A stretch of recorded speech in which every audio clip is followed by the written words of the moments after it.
एक बार फिर से अपने सबके एडीआर मीडिया में स्वागत है। अपने देखना शुरू कर देलथिन है एडीआर मीडिया बिहार।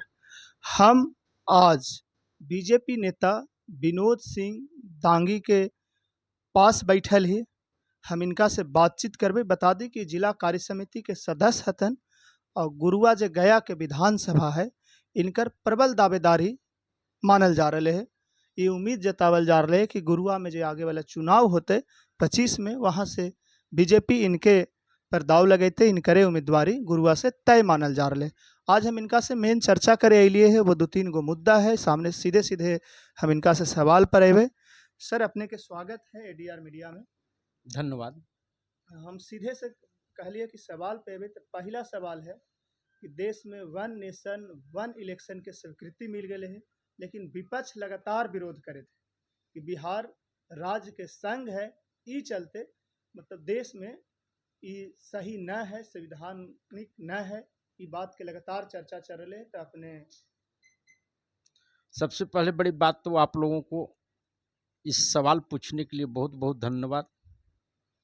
ये मामला बहुत दिनों से आ रहा है कि देश में वन नेशन वन इलेक्शन होना चाहिए, और इसमें हमारी पार्टी भारतीय जनता पार्टी और अलायंस की पार्टी, जितने भी अलायंस पार्टी हैं, सभी की राय बनी कि देश में चुनाव में जो खर्च आ रहा है वो इतना खर्च आ रहा है कि जिसका कोई हर हिसाब नहीं। और इससे साफ जाहिर होता है कि देश के पैसे की बर्बादी होती है मनो बार बार चुनाव होने से। तो हम लोग का भी ये मंतव्य था कि भाई एक बार चुनाव होगा तो देश के चुनाव में जो पैसा खर्च हो रहा है उस पर पाबंदी लगेगा, और देश का जो पैसा बर्बाद हो रहा है जनता का, वो पैसा कम से कम बर्बाद हो। इस पर वन नेशन वन इलेक्शन का निर्णय भारत सरकार का सही है। जहां तक विपक्ष की बात है, तो विपक्ष हर मुद्दे पर उनका काम है विरोध करना, और उनका संवैधानिक अधिकार है विरोध करना। लेकिन जब वो भी सत्ता में अगर किसी दिन आएंगे तो उनको भी ये लगेगा कि ये काम बहुत अच्छा हुआ है, क्योंकि एक चुनाव में अरबों खरबों रुपया खर्च होता है, और उससे बचने के लिए ये निर्णय लिया गया है। और ये वन नेशन वन इलेक्शन का जो विधेयक लाया गया है, इसका मैं समर्थन करता हूँ। बड़ बात यह है कि अभी तक देश में जो शिक्षा के हाल है कि ग्रामीण स्तर तक ना पहुँचले। तो ऐसा तो ना होते कि लोग सांसद के वोट देवे जाई थी कोई विशेष पार्टी के, और गलती से विधायक वाला वही ईवीएम दबा के आ जाती। ये भी तो हो सके है। ऐसा नहीं है, हमेशा चुनाव होते आ रहा है, बहुत बार हुआ है। एक बार जैसे पंचायत का चुनाव होता है तो जिला परिषद, मुखिया, पंचायत समिति, वार्ड सदस्य एक साथ होता है, और उसमें दिक्कत तो नहीं होता है। लेकिन अगर दिक्कत भी होगा तो सरकार है, जनता है, पदाधिकारी है, इलेक्शन में जितने भी कर्मचारी रहेंगे वो प्रशिक्षित करेंगे, और प्रशिक्षित के आधार पर हमको तो नहीं लगता है कि कोई गलती होगा या पब्लिक गलती करेगी। सर, पंचायत चुनाव की स्थिति है कि चुनाव ची बदल जाए। जिला परिषद के जो चुनाव ची रहा है वो मुखिया के न रहे। यदि मुखिया के है तो बाकी के जो 5 पद है ओकरा में केकरो पर न रहे।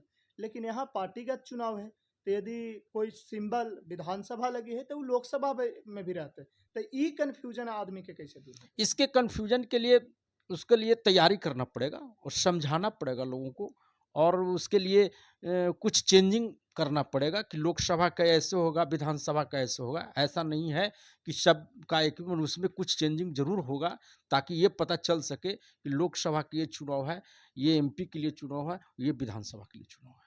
ऐसा करना चुनाव ही पड़ेगा। प्रचार के समय के जो नेता के बीच कंफ्यूजन होते कि सांसद के लिए कोई चुनाव प्रचार करे जाए कि विधायक लगी जाती थी, एक ये भी तो दिक्कत हो नहीं नहीं, सकती। कोई कंफ्यूजन क्रिएट नहीं होगा भाई। हम समझते हैं कि लोकसभा का लोग लोकसभा के लिए प्रचार करेंगे, विधानसभा का विधानसभा का प्रचार करेंगे। लोकसभा का एक लोकसभा में 6 विधानसभा क्षेत्र होता है, और एक विधानसभा में अलग अलग तरह के प्रखंड होते हैं।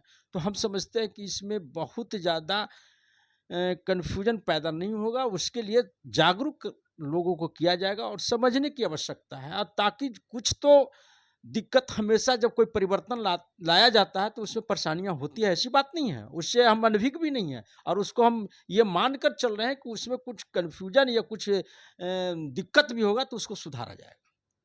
उम्मीद कर सके ही कि कब से मतलब ये चुनाव हम लागू हो जाए? हमें लगता है कि अगले बार जो चुनाव होगा वो वन नेशन वन इलेक्शन के आधार पर होना यानी होगा। 24 और 5 29। 29 मुझे लगता है, और ऐसा उम्मीद है कि होगा। हाँ, एक बड़ समस्या और आवा है, मतलब जे पार्टी जे नेता होवा थी, जे पार्टी होवा ओकरा तरफ से लीडर क्राइसिस के ई शिकायत हमेशा मिला है कि जे बड़ा नेता हथी वो प्रचार में आवा थी तो कहीं जा पावा थी कहीं ना जा पावा थी। जब अलग अलग चुनाव हुए थे और एक साथ होवा है तो ई मैनेजमेंट कैसे हो पाई थी? बीजेपी के तैयारी का है कि यदि देखिए, लीडर क्राइसिस होते तो कैसे बीजेपी आगे बढ़ते? तो स्पष्ट तौर पर इतना बड़ा देश का ये पार्टी है कि इसका क्राइसिस होने की बातें नहीं है, क्योंकि अभी वर्ल्ड का कहिए कि सबसे बड़ी संगठन है, पार्टी है बीजेपी, और न इसमें नेताओं की कमी है, न नेता की कमी है। ये हर मनो हर जगह पर नेता हैं और काबिल नेता हैं देश में, इसलिए बहुत परेशानी नहीं होगी, मेरे को लगता है कि